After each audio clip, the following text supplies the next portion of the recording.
آج میں ایک بزرگوں کی بات سن رہا تھا. وہ کہہ رہے تھے کہ اگر شادی بیاہ کسی گورنمنٹ کے کسی بڑے افسر کا کوئی دعوت نامہ ہو تو آدھا گھنٹہ بندے پہلے چلے جاتے ہیں شوشہ بنانے کے لیے. تو یہاں شوشہ کی تو یہاں ضرورت ہے. میرے مصطفیٰ علیہ السلام نے فرمایا جو سب سے پہلے آئے گا اسے اونٹ کی قربانی دینے کا ثواب ہے. یہاں تو بہار لگی ہوئی ہے اللہ کے گھر میں اور ہم بہار والی جگہ پہ لیٹ جاتے ہیں اور یہاں کچھ نہیں ملتا سوائے بربادی کے. وہاں سب سے پہلے پہنچے ہوتے اور کپڑے بھی نئے پہنتے. بس اس بندے کو دکھانا ہے سرخی پاؤڈر لگا کے جاؤ, وہ یہ نہ کہے کسی ماڑے گھر کا ہے. یہاں سرخی پاؤڈر لگا کے آؤ, نیک اعمال کا سرخی پاؤڈر. یہاں اللہ دیکھتا ہے. دل کو سرخی پاؤڈر لگاؤ, اللہ دیکھتا ہے.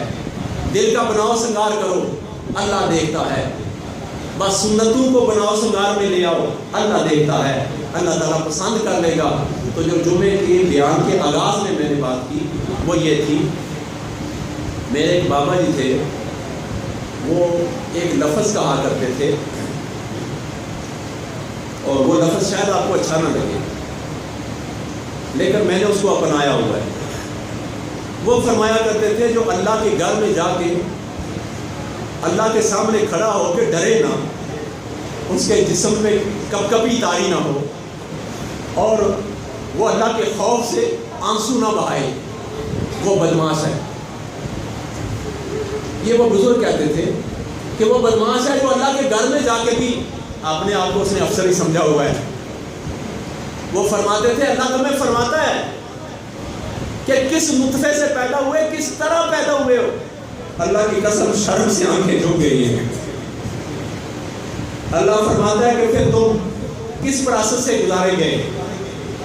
پھر تم کچھ بھی نہیں تھے, اب خون بنے. خون کون سا؟ وہ کون سا خون ہے سب کو پتا ہے. پھر گوشت کا لوتھڑا بنا, پھر تمہیں اور بنائے, پھر تمہارے عذاب بنائے, پھر تمہارے اندر روح پھونکی, جان ڈالی, پھر روح پھونکی اور پھر تمہیں اچھا بھلا انسان بنا دیا. اب تو پٹاہ پٹاہ بولتا ہے, میری زمین پہ اکڑ کے چلتا ہے اور میری بارگاہ میں کھڑا ہو کے ڈرتا نہیں مجھ سے. میرے وہ بزرگ کہتے تھے جو اللہ کے حضور جا کے گڑ گڑا کے اللہ سے اپنے گناہوں کو ظاہر کر کے معافی نہیں مانگتا, اپنے آپ کو پاک صاف سمجھتا ہے, بڑا صاحب اقتدار سمجھتا ہے, حکومت والا سمجھتا ہے, اپنے آپ کو سمجھتا ہے کہ میں بالکل رائٹ پہ ہوں. ہر ایک بندے کی انگلی دوسرے کی طرف ہوتی ہے, اپنی طرف انگلی نہیں کرتا. میاں محمد بخش رحمۃ اللہ علیہ نے بڑی تعریف کی ہے اس بات کی.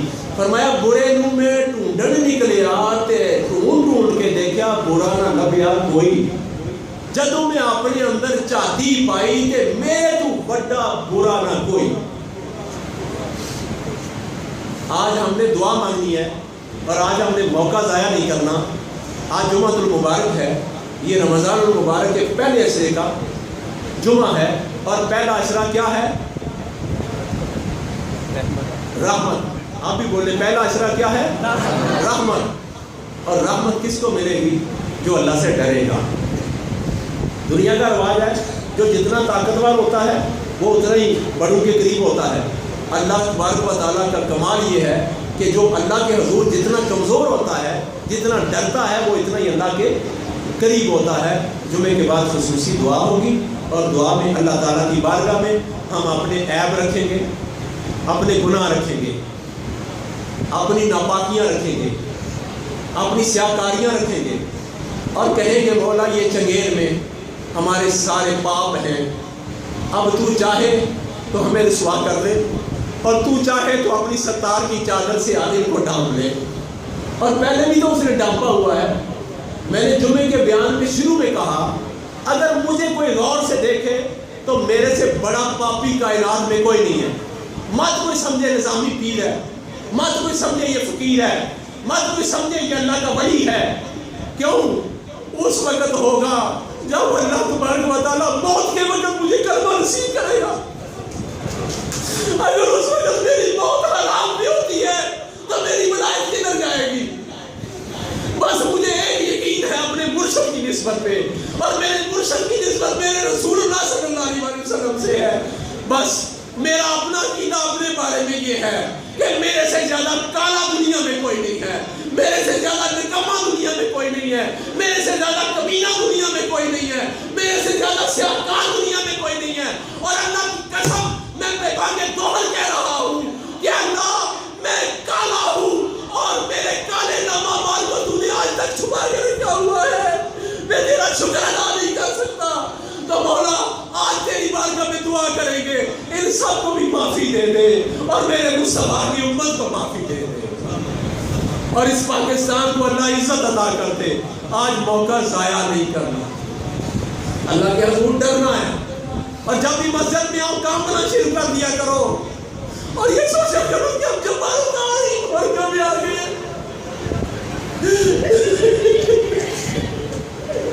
اب کس کی بارگاہ میں آئیے ہمیں پتہ ہی نہیں ہے، ہم ادھر خارج کر رہے ہیں، ادھر اللہ کی بارگاہ میں ٹیڑھا ہاتھ کیا ہوا ہے، ہمیں سمجھ نہیں ہم کس کی بارگاہ میں ہاتھ پھیلا رہے ہیں، ہمیں سجدہ کرتے ہوئے پتہ نہیں ہے کہ ہم کس کو سجدہ کر رہے ہیں۔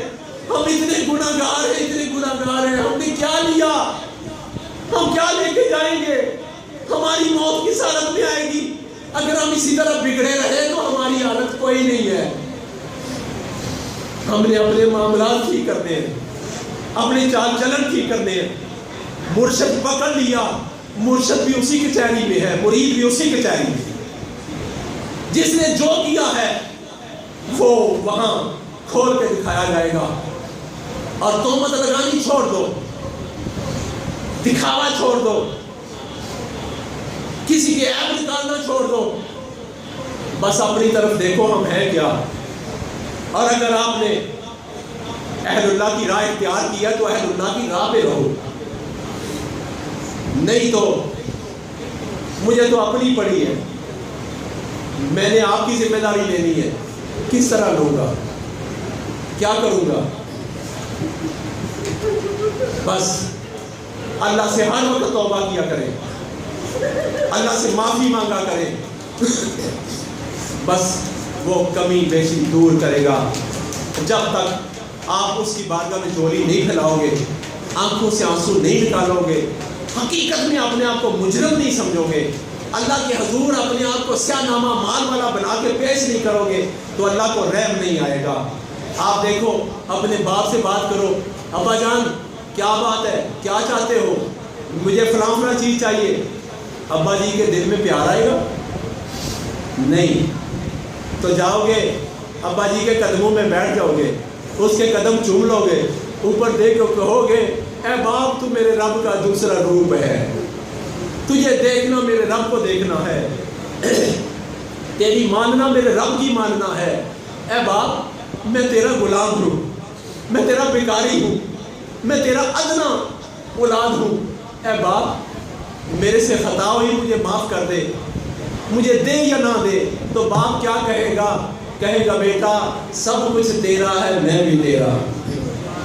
تو یہی علامہ اقبال نے یا کسی شاعر نے کہی کہ محمد سے وفا تو نے، تو اللہ فرماتا ہے ہم تیرے ہیں، یہ جہاں چیز ہے کیا، لوح و قلم تیرے۔